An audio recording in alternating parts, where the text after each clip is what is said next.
Money plant మొక్క దగ్గర ఉప్పుతోటి మీరు ఈ చిన్న పరిహారం గనక చేసినట్లయితే మీకు పట్టేటటువంటి అదృష్టాన్ని ఆపటం ఎవ్వరి వల్ల కూడా కాదనమాట. ఎందుకంటే ఇంటి పరంగా ఎన్నో రకాలైనటువంటి సమస్యలు, అన్నింటికన్నా ముఖ్యంగా ఆర్థిక పరమైనటువంటి కష్టాలు ఎంత చేసినా కూడా డబ్బు అనేది సరిపోకపోవటం, కనీస అవసరాలు కూడా తీర్చుకోలేక అప్పులు చేయాల్సినటువంటి పరిస్థితి రావటము, నెలొచ్చేసరికే ఎంత కష్టపడి సంపాదించినా కూడా ఆ సంపాదన అనేది సరిపోకేంటంటే చాలా ఇబ్బందులు పడిపోతూ ఉంటారు. ఇంట్లో ఇద్దరు ముగ్గురు సంపాదించే వాళ్ళు ఉన్నా కూడా ఆ డబ్బులు అనేవి వచ్చినవి అంటే ఎంత కష్టపడితే నెల రోజులు వస్తాయో అంత ఈజీగా ఖర్చయిపోయి ఇంకా మనకేంటంటే ఇంకా అప్పులు ఎక్కడన్నా తీసుకొని వాడుకొని మళ్ళీ చేబదుళ్ళని అవని ఇవని ఇట్లా ఏంటంటే డబ్బు సరిపోక ఎన్నో రకాలైనటువంటి ప్రయోగాలు మనం చేయాల్సినటువంటి పరిస్థితి అనేది వస్తుందన్నమాట. కానీ మీ ఇంట్లో మనీ ప్లాంట్ మొక్క గనక ఉంటే మీ సమస్యలన్నీ తీరిపోయినట్లే. మనీ ప్లాంట్ మొక్క చాలా బాగా మనకు ధనపరంగా ఎదగటానికి బాగా పనికొస్తుందన్నమాట. మనకి అంటే మనం ఈ మధ్య ప్రతి ఇళ్లలో ఎక్కువ శాతం మందిని గమనించినట్లయితే ప్రతి ఇంట్లో కూడా పల్లెటూరుల్లో అవ్వచ్చు, సిటీస్లో అవ్వచ్చు, ఎక్కడ పట్టినా కూడా మనీ ప్లాంట్ మొక్కలను బాగా పెంచుతున్నారు. ఎందుకంటే మనీ ప్లాంట్ మొక్క ఏ ఇంట్లో ఉంటే ఆ ఇంట్లో బాగా ధనపరంగా కలిసి వస్తుంది అని చెప్పుకోవచ్చు అనమాట. మనీ ప్లాంట్ అంటే మనకు డబ్బును పెంచేటటువంటి ఒక మొక్కగా చెప్పుకోవచ్చు. కాబట్టి ఒకవేళ మీకు ఇంట్లో మనీ ప్లాంట్ మొక్క ఇప్పటి వరకు లేకపోతే కనీసం ఒక చిన్న కొమ్మనైనా సరే ఎక్కడన్నా తీసుకొచ్చుకొని మీరు ఇంటి లోపల పెంచుకోవాలి. బయట మాత్రం పొరపాటును కూడా పెంచుకోకూడదు. బయట పెంచుకోవటం వలన మనకు ఎటువంటి ఉపయోగము ఉండదు. మనకు ఇంకా చాలా రకాలైనటువంటి సమస్యలు వచ్చే అవకాశం అనేది ఉంటుంది. దీన్ని మనం ఇంటి లోపల అంటే మనకి ఎలాంటి వాతావరణంలోనైనా సరే ఈ మనీ ప్లాంట్ మొక్క అనేది ఈజీగా పెరుగుతుంది. ఎండ తగలాలని లేదు, ఇట్లా అంటే నీడలోనే ఉంచాలని లేదు. ఎక్కువగా ఎండలో ఉంచినా కూడా ఎండిపోతూ ఉంటుందన్నమాట. కాబట్టి కాస్త నీడగా ఉన్న ప్రదేశాల్లో ఆఖరికి ఇంట్లోనైనా పెంచుకోవచ్చు అనమాట. మనం ఒక గాజు సీసాలో నీళ్లు పోసేసి ఒక మనీ ప్లాంట్ కొమ్మను తీసుకొచ్చుకొని అందులో పెంచుకోవచ్చు. లోపలైనా పెంచుకున్నా కూడా మనకు బాగా అంటే ఇంటి పరంగా బాగా కలిసి రావటానికి ఇంట్లో ఉన్నటువంటి ఏదన్నా చెడు శక్తులు ఇంటికి డబ్బు పరంగా ఏదైతే మనకి మూసుకుపోయిన ధనద్వారాలు ఉన్నాయో వాటిని తెరిపించడానికి ఇట్లా మనం ఇంటి లోపల మన రూముల్లో వంటగదిలో పెట్టుకోవచ్చు, బెడ్రూమ్లో పెట్టుకోవచ్చు, హాల్లో పెట్టుకోవచ్చు. ఇట్లా పెట్టుకోవటం వలన మనకి ఇంకా బాగా ఒక మంచి పాజిటివ్ వాతావరణం అనేది ఉంటుంది. అయితే మనం వేడిట్లో అయితే పెంచుకుంటాము, గాజు సీసాల్లో ఇలా అవ్వచ్చు. వాటిట్లో 4 రోజులకు ఒకసారి అలా నీటిని మార్చుకుంటే మనం సరిపోతుందన్నమాట. మనీ ప్లాంట్ మొక్క అంటే లక్ష్మీదేవి రూపంగా చెప్పుకోవచ్చు. లక్ష్మీదేవికి ఇష్టమైనటువంటి మొక్క అన్నమాట. మనీ ప్లాంట్ మొక్క ఏ ఇంట్లో ఉంటే ఆ ఇంట్లో లక్ష్మీదేవి స్థిర నివాసం ఉన్నట్లే. కాబట్టి ఇప్పటికైనా సరే తప్పనిసరిగా మీరు తీసుకొచ్చుకొని ఈ మొక్కను గనక పెంచుకున్నట్లయితే మీకున్నటువంటి కష్టాల నుంచి, ఆర్థిక ఇబ్బందుల నుంచి మీరు బయటపడటానికి ఇది ఒక మంచి ఉపాయంగా చెప్పుకోవచ్చు. ఇక ఈ మనీ ప్లాంట్ దగ్గర ఉప్పుతో ఏం చేయాలి అనంటే, ఉప్పు గురించి మనందరికీ తెలిసినటువంటి విషయమేనండి. ఉప్పు అప్పులను తీర్చుకోవటానికి, ఆర్థిక పరమైనటువంటి కష్టాల నుంచి, సమస్యల నుంచి, నష్టాల నుంచి పడేయటానికి ఈ ఉప్పు ఎంతో శక్తివంతంగా ఉపయోగపడుతుంది. ఉప్పు లక్ష్మీదేవి రూపం అంటే సముద్ర గర్భం నుంచి మనకు ఉప్పు పుడుతుంది. కాబట్టి ఉప్పుకు ఉన్నటువంటి శక్తి అనేది అంతా ఇంతా కాదు. ఉప్పుతో మనం ఎలాంటి పరిహారం చేసుకున్నా కూడా మనకు ఆ సమస్య అనేది ఇక మాయమైపోయినట్లేనమాట. అలాంటి ఉప్పుతోటి ఈ మనీ ప్లాంట్ దగ్గర ఈ చిన్న పని చేయటం వలన మన సమస్యను తేలికగా తీసేసుకొని మనకి అంటే బాగా కలిసి రావటానికి ఈ ఉప్పు అలాగే ఈ మనీ ప్లాంట్ మొక్క రెండు కూడా అద్భుతమైనటువంటి ఫలితాన్ని ఇవ్వటానికి అంటే రెట్టింపు ఫలితాన్ని ఇవ్వటానికి బాగా ఉపయోగపడతాయన్నమాట.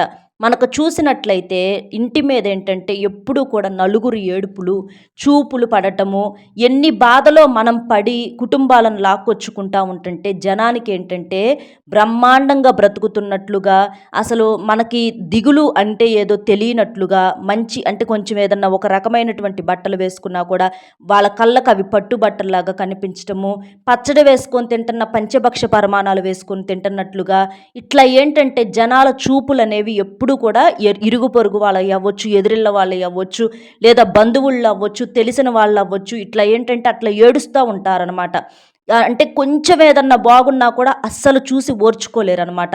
అలాంటి ఏడుపుల వల్లేంటంటే మనకిలాంటి సమస్యలు ఎక్కువగా వచ్చే అవకాశం అనేది ఉంటుంది. ఇంట్లో ఎప్పుడు గొడవలు పడటము, వాస్తు దోషాలని, ఇంటి పరంగా కూడా అంటే కొన్ని రకాలైనటువంటి సమస్యలు రావటము, ఎప్పుడు డబ్బు పరంగా ఇబ్బందులు పడటము, కొట్టుకోవటము, తిట్టుకోవటము, చికాకులు, మనశ్శాంతి లేకపోవటం, అనారోగ్య సమస్యలు ఇవన్నీ కూడా చాలా చాలా ఇబ్బంది పెడుతూ ఉంటాయి. మనం ఎంత జాగ్రత్తలు తీసుకున్నప్పటికీ, ఎన్ని పూజలు చేసినప్పటికీ, ఎన్ని రకాలుగా నోములు నోచుకున్న ఏమి చేసినా కూడా ఈ నరదిష్టి ప్రభావం వల్ల మనం అంటే మనకు కూడా ఒక్కొక్కసారి ఏంటంటే కొన్ని రకాలైనటువంటి పనులు ఏముందలే అని చెప్పేసేసి ఒక ప్లానింగ్ అనేది లేకుండా చేయటం వల్ల అవ్వచ్చు. డబ్బు ఎంత చేసినా కూడా ఇంటి పరంగా ఎవరో ఒకరు కొంచెం ఖర్చు చేసేవాళ్ళు ఉంటే ఊరక నీటికిలాగా ఖర్చు అయిపోతూ ఉంటుందన్నమాట. ఎంత చేసినా కూడా సరిపోదన్నమాట. అంటే వచ్చే సంపాదన కన్నా కూడా ఖర్చులు ఎక్కువగా ఉంటాయి. నీరుకులాగా ఏంటంటే వేస్ట్ అయిపోతూ ఉంటుందన్నమాట వచ్చిన డబ్బు వచ్చినట్లుగా. ఇలాంటి వాటి వల్ల ఏంటంటే మానసికంగా ఇక చేసే శక్తి ఏంటంటే రోజు రోజుకి తగ్గిద్ది కానీ పెరగదు. కాబట్టి దీపం ఉన్నప్పుడే ఇల్లు చక్కబెట్టుకోవాలని, అలాగే వయసు ఓపిక ఉన్నప్పుడే మనము ఇలాంటి జీవితానికి ఎదగటానికి ఒక మంచి అవకాశం అనేది చూసుకుంటే రేపు ముందు ముందు అంటే పిల్లల చదువుల విషయంలో కానీ ఇలాంటి వాటికి ఇబ్బందులు పడకుండా ఉండే అవకాశాలు అనేవి ఉంటాయి. కాబట్టి మనీ ప్లాంట్ దగ్గర మీరు ఈ చిన్న పరిహారం చేయండి. అలాగే మనీ ప్లాంట్ మొక్కను పెంచుకోవటం ఒక్కటే ముఖ్యం కాదు. దాన్ని ఎప్పటికప్పుడు కూడా శుభ్రం చేసుకుంటూ ఉండాలి. ప్రత్యేకంగా శుక్రవారం రోజుల్లో ఆ మనీ ప్లాంట్ని అంటే ఎప్పుడు శుభ్రం చేసుకోవటము, కాస్తంత నీటిని పోసుకోవటము. మనీ ప్లాంట్ మొక్కలు ఏంటంటే మనకి ఆకులు పసుపు రంగులోకి రాకూడదు, అలాగే ఎండిపోకూడదు. అలా వస్తే ఏంటంటే దురదృష్టానికి సంకేతం అని చెప్పుకోవచ్చు అనమాట. అలాగే మనీ ప్లాంట్ మొక్క ఎప్పుడూ కూడా ఆగ్నేయ దిశలో ఉండాలి. ఆగ్నేయ దిశ అంటే గణేశునికి అంటే వినాయకునికి ప్రీతికరం అనమాట. కాబట్టి ఆగ్నేయ దిశలో ఉండటం వలన మీకు డబ్బు పరంగా బాగా కలిసి రావడానికి అవకాశం అనేది ఉంటుంది. ఈశాన్యంలో పొరపాటును కూడా పెట్టకూడదు. ఈ మనీ ప్లాంట్ మొక్క ఎదుగుదలను బట్టి కూడా మన సంపాదనను మనం అంచనా వేసుకోవచ్చు. మనీ ప్లాంట్ మొక్క కనుక వేగంగా పెరిగితే ఆ ఇంట్లో సంపాదన బాగా ఉంటుంది, బాగా కలిసి వస్తుంది అని చెప్పుకోవచ్చు. అలాగే ఈ మనీ ప్లాంట్ మొక్కలు ఏంటంటే ఎప్పుడు కూడా నేలకు తాకకూడదు, అంటే కిందకి పెంచకూడదు అనమాట. అలా తాకటం దురదృష్టానికి సంకేతం. ఎప్పుడు కూడా పైకి పాకించాలి మనీ ప్లాంట్ మొక్కలు. అలా మనకేదన్నా తాడు కానీ దారం కానీ కట్టేసేసి పైకి అల్లించాలన్నమాట. ఈ మనీ ప్లాంట్ మొక్క ఏంటంటే దానంగా ఎవరికి ఇవ్వటం కానీ తీసుకోవటం కానీ చేయకూడదు. అంటే గిఫ్ట్లుగా కొంతమంది ఏంటంటే మొక్కలు ఇస్తూ ఉంటారనమాట. కానీ దానంగా అలా ఎప్పుడు కూడా ఈ మనీ ప్లాంట్ మొక్కను తీసుకోకూడదు. అలాగే ఎవరన్నా ఇచ్చినా కూడా వారి చేత్తో తీసుకోకూడదు అనమాట.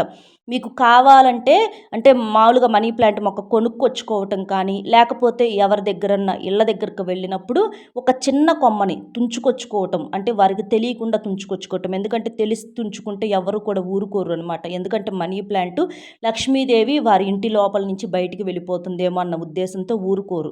కాబట్టి తెలియకుండా ఒక చిన్న కొమ్మను తీసుకొచ్చుకొని పెంచుకోండి. అలా చేయటం వలన మీకు మంచి జరుగుతుంది, అవతల వాళ్ళకు కూడా ఎలాంటి ఇబ్బంది అనేది ఉండదు. కాబట్టి ఇలా చేయండి, లేకపోతే చక్కగా కొనుక్కొచ్చుకోండి.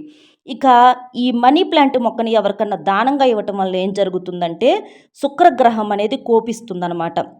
అంటే మనకు గ్రహాల్లో శుక్రగ్రహం అనేది చాలా ముఖ్యమైనది. అంటే మనకు అదృష్టాన్ని ఇవ్వటానికి, ఐశ్వర్యాన్ని ఇవ్వటానికి, ఆనందాన్ని, సంపదను రెట్టింపు చేయటానికి ఈ శుక్రగ్రహం యొక్క అనుగ్రహం అనేది ఉండాలి. అలా కాకుండా మీరు దానంగా ఇచ్చినప్పుడు ఏంటంటే శుక్రగ్రహం అంటే కోపానికి గురవుతారనమాట. దాని ద్వారాగా లక్ష్మీదేవి ఇంటి లోపల నుంచి బయటకు వెళ్ళిపోతుంది. ఎందుకంటే శుక్రగ్రహం అంటే లక్ష్మీదేవికి సంబంధించినటువంటి గ్రహం కాబట్టి. అలాగే మనకు మిగిలిన గ్రహాలు అన్నీ కూడా అనుకూలంగా ఉండాలి. నవగ్రహాలు కూడా మనకు అనుకూలంగా ఉన్నప్పుడు మనకు బాగా కలిసి వస్తుందన్నమాట. ఇక మీరేం చేస్తారంటే ఒక గాజు గ్లాస్తో నీటిని తీసుకొని కాస్తంత రాళ్ళ ఉప్పును తీసుకోండి. ఆ రాళ్ళ ఉప్పును ఆ గాజు గ్లాసు నీటిలో కలిపేసేయాలన్నమాట. ఎంత ఒక గుప్పెడు ఉప్పు తీసుకుంటే సరిపోతుంది. రాళ్ళ ఉప్పే కావాలండి. రాక్ సాల్ట్, రాళ్ళ ఉప్పు, గల్లులు ఉప్పు, దొడ్డు ఉప్పు అంటారు. ఇట్లా ప్రాంతాన్ని బట్టి పిలుస్తూ ఉంటారు. అంతేకాని మెత్తని ఉప్పు అనేది మనకి ఈ పరిహారానికి పనికిరాదనమాట. అలా తీసేసుకొని ఆ ఉప్పును ఈ నీటిలో కలిపేసుకోవాలి. ఆ నీరు కూడా స్వచ్ఛమైనటువంటి నీటిని తీసుకోవాలి, ఎవరూ తాకని నీటిని. ఈ పరిహారం మీరు శుక్రవారం చేసుకున్నట్లయితే మీకు బాగా కలిసి వస్తుందన్నమాట. అలా ఉప్పు కలిపినటువంటి నీటిని చక్కగా స్పూన్తో కలిగి తిప్పేసి ఆ నీటిని మీరు ఈ మనీ ప్లాంట్ మొక్క మీద, ఆకుల మీద, అన్నిటి మీద చల్లాలి. అలా చల్లి మిగిలిన నీటిని ఆ చెట్టు మొదట్లో వ్రేళ్ళ దగ్గర పోసేయాలన్నమాట. ఆ ఉప్పు నీటిని మనం అలా మొక్కల మీద చల్లినప్పుడు ఏంటంటే, మనకి ఈ మనీ ప్లాంట్ మొక్క అంటే ఈ నరదిష్టి ఇలాంటివన్నీ కూడా ఏంటంటే గ్రహిస్తూ ఉంటదనమాట. ఇలాంటివన్నీ అంటే చాలామంది ఎంతోమంది ఇళ్ళకి వస్తూ ఉంటారు, పోతూ ఉంటారు, వెళ్తూ చూస్తూ ఉంటారు. ఇట్లాంటివన్నీ కూడా ఏంటంటే ఇంటి పరంగా ఉన్నటువంటి ఆ చెడును అంతటిని కూడా ఆ నెగిటివిటీని అంతటిని కూడా మనం ఇట్లా ఉప్పు నీళ్ళను చల్లినప్పుడు ఏంటంటే ఆ దిష్టి మొత్తం కూడా వెళ్ళిపోతుంది. అలాగే మనకు సంపాదన పరంగా ఉన్నటువంటి అడ్డంకులను తీసేసి మనకు నాలుగు దిక్కుల నుంచి ధనం దూసుకు వచ్చేలాగా చేస్తుందన్నమాట. ఇలా మీరు ఎన్ని శుక్రవారాలు చేయాలి అంటే 8 శుక్రవారాలు చేయాలి. 8 అంటే ఏంటి? అష్టలక్ష్ములు అంటే మనకు లక్ష్మీదేవులు అష్టలక్ష్ములు అంటారనమాట. అలా అష్టలక్ష్ముల యొక్క అనుగ్రహంతో మనకు అష్టైశ్వర్యాలు సిద్ధిస్తాయి. కాబట్టి మీరు 8 శుక్రవారాలు సింపుల్గా ఈ చిన్న పరిహారం చేసేసేయండి. ఇట్లా ఉప్పు నీటిని చల్లటము, అలా మొక్క మొదట్లో పోయటము. ఇలా చేయటం వలన మీకు మనీ ప్లాంట్ మొక్క కూడా బాగా పెరుగుతుంది, ఎదుగుదల బాగుంటుంది.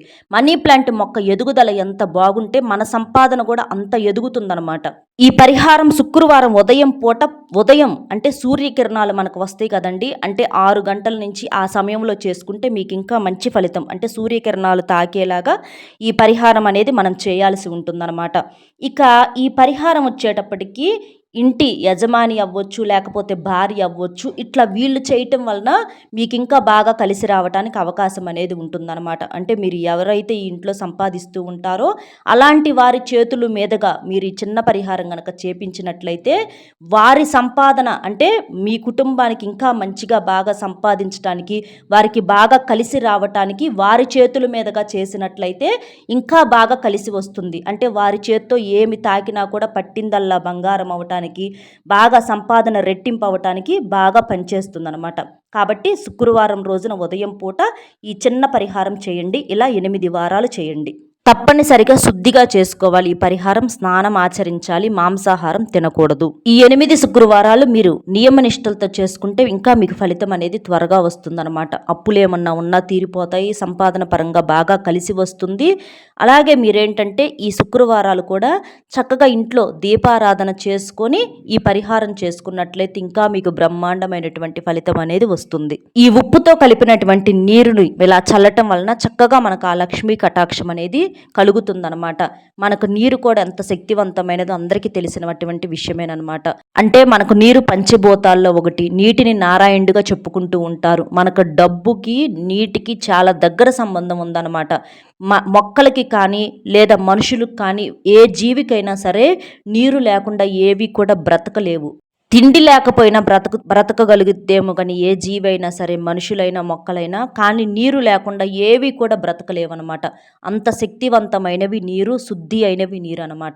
కాబట్టి ఇలా మనం ఉప్పు నీటిని కలిపేసేసి ఈ మనీ ప్లాంట్ మొక్క దగ్గర ఈ 8 శుక్రవారాలు ఇలా చేసేసి మీ యొక్క సమస్యలను, మీ ఆర్థిక కష్టాలను, అప్పుల సమస్యల నుంచి చక్కగా బయటపడి మీరు తరతరాలు కూర్చొని తిన్నా కూడా తరగని సంపద అనేది మీకు సొంతం అవ్వాలి, అష్టైశ్వర్యాలతో తులతూగాలి, లక్ష్మీదేవి మీ ఇంట్లో స్థిర నివాసం ఉండాలి అనంటే చక్కగా మనీ ప్లాంట్ దగ్గర మీరు చిన్న పరిహారం అనేది ఉప్పుతో చేసేసుకోండి. అర్థమైంది కదండి ఏం చేయాలి ఏంటి అనేది. వీడియో నచ్చితే ఒక చిన్న లైక్ ఇచ్చి సపోర్ట్ చేయండి. మీరు లైక్ చేయటం వల్ల వీడియో మరికొంతమందికి చేరి వారు కూడా తెలుసుకునే అవకాశం అనేది ఉంటుంది. అలాగే మీకు తెలిసిన ఫ్రెండ్స్ ఎవరన్నా ఉంటే వారికి కూడా షేర్ చేస్తే హెల్ప్ అవుతుంది. మొట్టమొదటిసారిగా మన ఛానల్ చూస్తుంటే సబ్స్క్రైబ్ చేసుకుని పక్కనే ఉన్నటువంటి ఆల్ అనే బెల్ని క్లిక్ చేస్తే నేను పెట్టే మరిన్ని మంచి వీడియోలు మీకు నోటిఫికేషన్ రూపంలో చేరుతాయి. కాబట్టి లైక్ ఇచ్చి సపోర్ట్ చేస్తారని మనస్ఫూర్తిగా కోరుకుంటూ మరొక మంచి విశేషంతో మళ్ళీ కలుద్దాం. సర్వేజన సుఖినో భవంతు. నమస్కారం.